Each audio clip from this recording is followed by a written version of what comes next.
제 나이 83이 되던 날 아침, 저는 거울을 보다가 그 자리에 멈춰 섰습니다. 저는 이한수입니다. 올해 84살입니다. 그리고 오늘 제가 하려는 이야기는 제가 평생 알고 싶었지만 아무도 가르쳐 주지 않았던 것들에 관한 이야기입니다.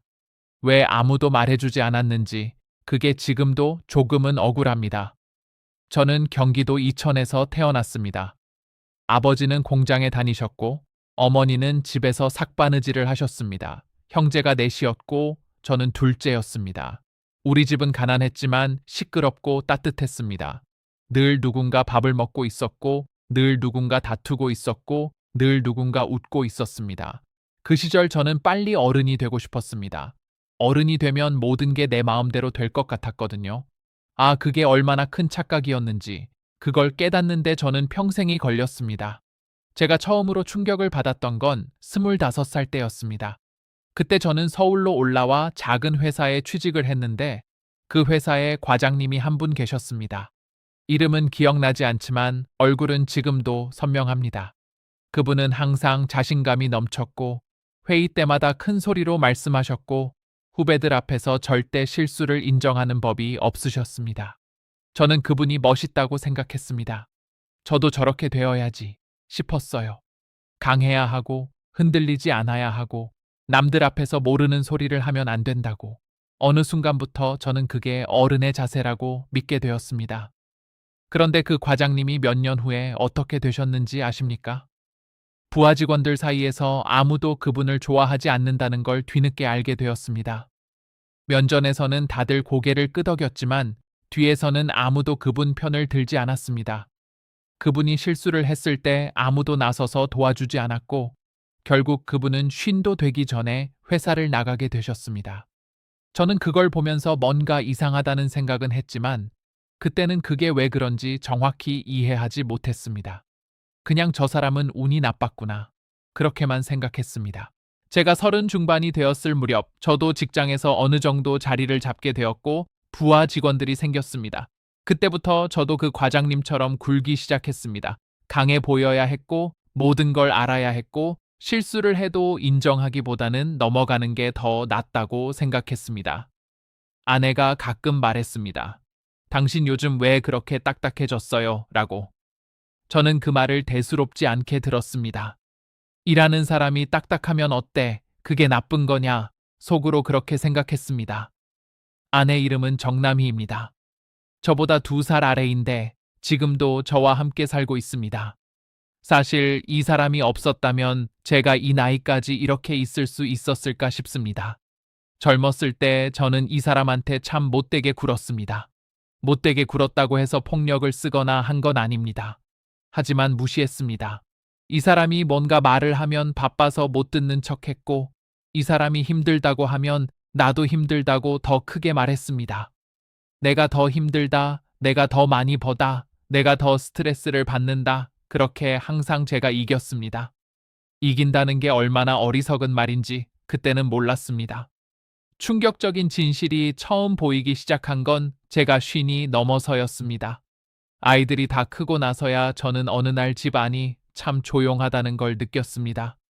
그리고 그 고요함 속에서 문득 이런 생각이 들었습니다. 나는 지금 이 집에서 누구와 가장 가까운가?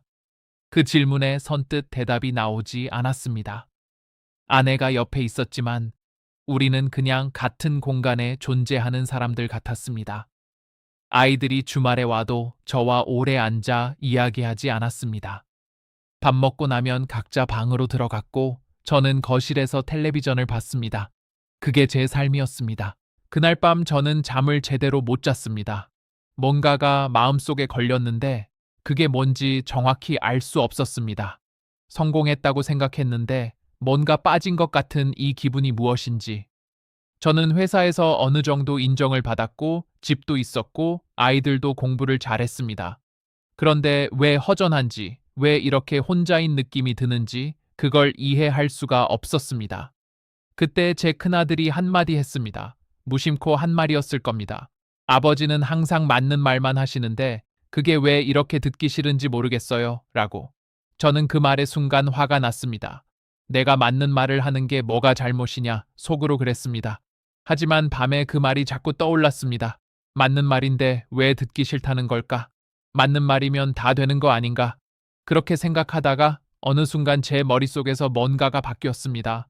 아, 사람은 옳다는 것 때문에 가까워지는 게 아니구나. 이게 제가 늙어서야 처음으로 제대로 이해한 첫 번째 진실이었습니다. 저는 평생 옳은 것이 가장 중요하다고 생각하며 살았습니다.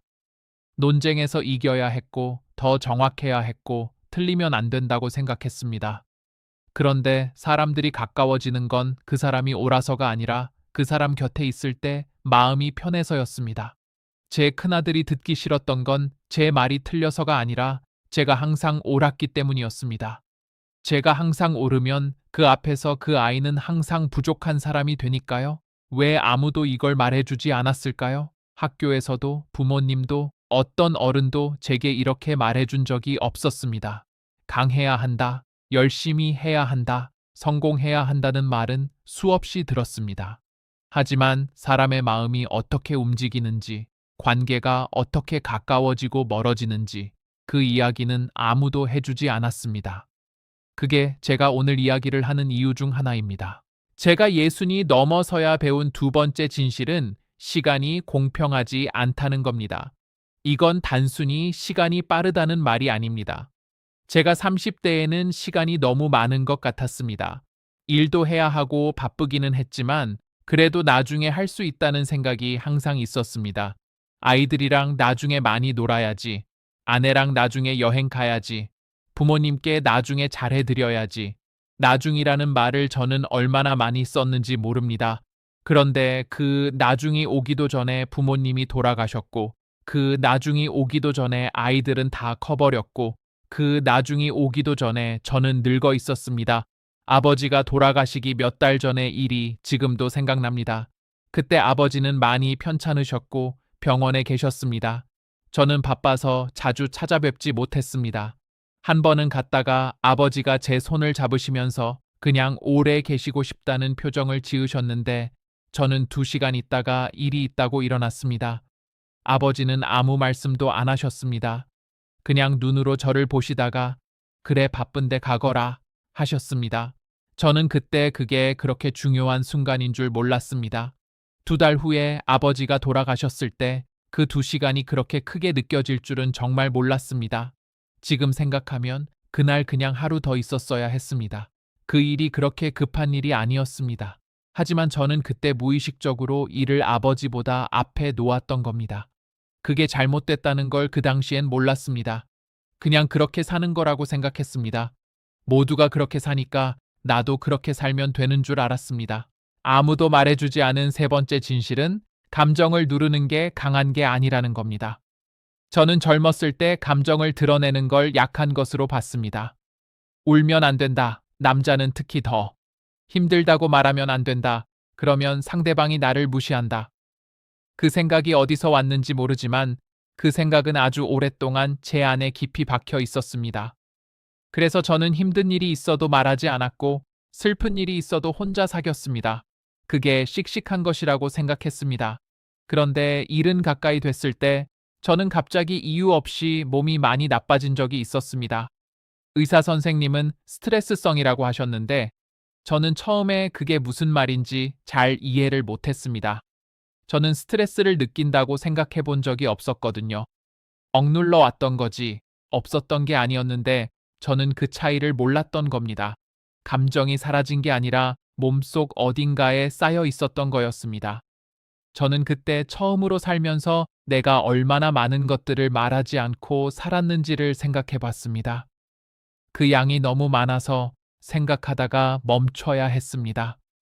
아내에게 미안하다는 말을 제대로 한 게 언제였는지 아십니까? 68이었습니다. 결혼한 지 40년이 넘은 때였습니다. 저는 그날 이유 없이 아내가 고맙고 미안하다는 생각이 들어서 거실에 앉아 있는 아내에게 그냥 말했습니다. 당신한테 오래 미안했어 라고. 아내는 처음에 무슨 말이냐고 했습니다. 왜 갑자기 그러냐고. 저는 그냥 그랬다고 많이 미안했다고 했습니다. 아내는 한참 있다가 그냥 괜찮다고 했습니다. 그 짧은 대화가 우리 사이를 그 이후로 조금 다르게 만들었습니다. 별것도 아닌 한마디가 그런 힘이 있다는 걸 저는 그때 처음 알았습니다. 왜 아무도 이 말을 해주지 않았을까요? 미안하다는 말, 고맙다는 말, 힘들다는 말, 이런 말들이 사람을 약하게 만드는 게 아니라 오히려 관계를 살린다는 걸 저는 아무도 그걸 가르쳐 주지 않았기 때문에 몰랐다고 생각했는데 나중에 생각해보니 어쩌면 어른들도 몰랐던 거 아닌가 싶었습니다. 어른들도 누군가한테서 그 말을 못 들었을 테니까요. 네 번째 진실은 가장 말하기 어려운 겁니다. 저는 평생 바쁘게 살았습니다. 그게 옳은 거라고 생각했습니다. 쉬는 건 게으른 것이고 가만히 있으면 뒤처지는 거라고 믿었습니다. 그래서 항상 뭔가를 해야 했고 항상 다음 일을 생각했습니다. 밥을 먹으면서도 다음에 뭘 해야 하는지 생각했고 아이들이랑 있을 때도 마음은 딴 데 가 있는 경우가 많았습니다. 몸은 거기 있는데 마음이 없는 상태로 수십 년을 보냈습니다. 그러다 일흔을 넘기고 나서 몸이 예전 같지 않아지면서 저는 처음으로 그냥 앉아 있는 시간이 생겼습니다. 병원에서 쉬라고 해서 집에 있게 된 겁니다. 처음엔 그게 너무 불편했습니다. 아무것도 안 하고 있으면 안 된다는 느낌, 뭔가를 해야 한다는 조급함이 계속 올라왔습니다. 그런데 몇 주가 지나면서 조금씩 달라졌습니다. 아침에 창밖을 그냥 바라보는데 새가 한 마리 날아가는 걸 처음으로 제대로 봤습니다. 그냥 봤습니다. 별거 아닌 것 같지만 그게 얼마나 오랜만인지 모르겠습니다. 그냥 뭔가를 보는 것, 아무 생각 없이 그냥 존재하는 것. 저는 그때 깨달았습니다. 살아있다는 게 뭔가를 계속 이루어야 증명되는 게 아니라는 것을, 그냥 이렇게 앉아서 새를 보는 것도 삶이라는 것을, 그걸 허락하지 않고 수십 년을 보냈다는 게 그게 아까웠습니다. 아깝다는 말이 맞는지 모르겠지만 그 표현이 가장 가까운 것 같습니다. 다섯 번째는 친구에 관한 이야기입니다. 저는 젊었을 때 친구가 꽤 있었습니다. 직장 동료들도 있었고 어릴 때부터 알던 친구들도 있었습니다. 그런데 40대가 되면서 다들 바빠졌고 연락이 점점 뜸해졌습니다. 저도 연락을 먼저 하지 않았습니다. 언제 한번 봐야지 하면서 몇 년이 지나가고 그게 반복되다 보니 어느 순간 연락하는 게 어색해졌습니다. 그러다 70이 되었을 때 보니 제가 전화를 할 수 있는 친구가 2명뿐이었습니다. 나머지는 다 어떻게 됐는지 모르거나 이미 세상을 떠났거나 했습니다. 가장 친했던 친구 하나가 있었습니다. 최원일이라고 같은 동네에서 자란 친구였습니다. 그 친구가 65세 암으로 세상을 떠났습니다. 저는 그 소식을 그 친구 부인한테 전화로 들었는데 장례도 지난 다음이었습니다. 저한테 연락을 안 했던 게 아니라 연락처를 몰랐던 겁니다. 저도 그 친구 연락처를 잃어버린 지 오래였으니까요. 그 친구가 떠나고 나서야 저는 그 친구와 마지막으로 나눈 대화가 언제였는지 기억조차 잘 안 난다는 걸 알았습니다. 그게 너무 이상했습니다. 그렇게 친했던 사람인데 어떻게 마지막 대화를 기억 못할 수가 있는지 아무도 말해주지 않았습니다.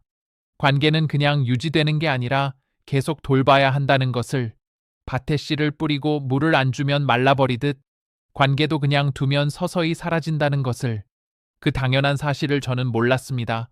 아니, 알고는 있었는데 실감을 못했던 것 같습니다. 직접 잃어보기 전까지는요. 제가 이 이야기를 하는 게 어떤 도덕적인 교훈을 주려는 게 아닙니다. 저도 이 모든 걸 이제 와서야 알았고, 그렇다고 제가 인생을 다시 살 수 있는 것도 아닙니다. 그냥 저처럼 이걸 너무 늦게 알지 않았으면 해서 말하는 겁니다. 저는 84까지 살면서 이걸 깨달았지만 여러분은 더 이른 나이에 들을 수 있으니까요. 제가 요즘 가장 자주 하는 생각이 있습니다. 이 생각을 하루에 한 번씩은 합니다. 지금 이 순간 내가 가진 것 중에 진짜 소중한 게 뭔가 하는 생각입니다. 집이나 돈 같은 얘기가 아닙니다. 지금 이 시간, 옆에 있는 사람, 오늘 창문으로 들어오는 햇살, 이런 것들 말입니다. 저는 그 소중한 것들을 50년 넘게 당연하게 여기며 살았습니다. 당연하다고 생각하면 거기 신경을 안 쓰게 됩니다. 신경을 안 쓰면 느끼지 못합니다. 느끼지 못하면 결국 있어도 없는 것과 같아집니다. 아내가 지난 봄에 무릎 수술을 했습니다. 크지 않은 수술이었지만 며칠 입원을 했습니다. 저는 그 며칠 동안 집에 혼자 있었는데 그게 그렇게 낯설고 이상한지 몰랐습니다. 아내가 항상 있던 자리가 비어 있는 게 그냥 텅 빈 것 같았습니다. 밥을 먹어도 혼자 먹는 밥은 왜 그렇게 맛이 없는지, 텔레비전을 켜도 왜 그렇게 아무 재미가 없는지. 아내가 병원에서 돌아오던 날, 저는 처음으로 제가 이 사람이 없으면 안 되겠다는 걸 몸으로 느꼈습니다. 말로는 알고 있었지만 몸으로 느낀 건 그게 처음이었습니다. 그 이후로 저는 아내한테 조금 다르게 됐습니다. 예전에는 아내가 뭔가 말을 하면 대충 듣고 다른 생각을 했는데 이제는 조금 더 제대로 듣게 됩니다.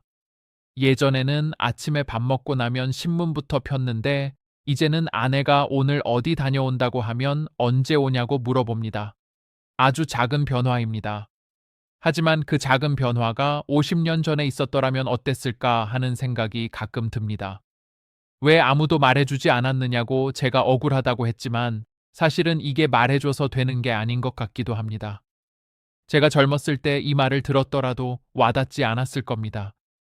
젊을 때는 아직 잃어본 게 없고, 아직 떠나보낸 사람이 없고, 아직 몸이 건강하니까요. 그 충격이 없으면 이 말이 그냥 좋은 말로 스쳐 지나갑니다. 저도 누군가한테 이런 말을 들었다 해도, 아, 그렇군요, 하고 끝났을 것 같습니다. 그래서 저는 억울하다기보다 이제는 그냥 궁금합니다. 알게 된 나이가 언제든 간에 알게 되는 게 안 알게 되는 것보다는 낫지 않겠습니까? 저는 84세 알았습니다. 늦었지만 그래도 알았습니다. 그 안 것들이 지금 제 하루를 조금씩 다르게 만들어줍니다. 아주 조금씩이지만 그게 분명히 느껴집니다. 여러분께 부탁드리고 싶은 게 있습니다. 오늘 집에 돌아가시거든 가장 오래 연락 못한 사람 한 명에게 연락을 해보십시오. 그냥 잘 지내냐고 생각났다고 한마디만 해도 됩니다. 그리고 오늘 가장 가까이 있는 사람에게 뭔가 말하지 못한 게 있다면 말해보십시오. 고맙다든지 미안하다든지 오늘 밥 맛있었다든지 뭐든 좋습니다. 그게 거창하지 않아도 됩니다. 거창하지 않아야 오히려 더 진심 같습니다. 저는 84해를 살았고 그 중에 잘 산 날보다 그냥 흘려보낸 날이 훨씬 많습니다.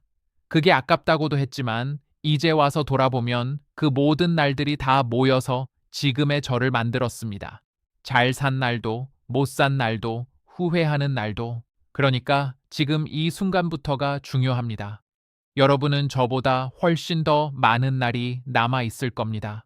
그 날들에 제가 늦게 깨달은 것들이 조금이라도 도움이 된다면 그게 오늘 이 이야기를 한 이유가 될 것 같습니다. 저는 이한수입니다. 84살입니다.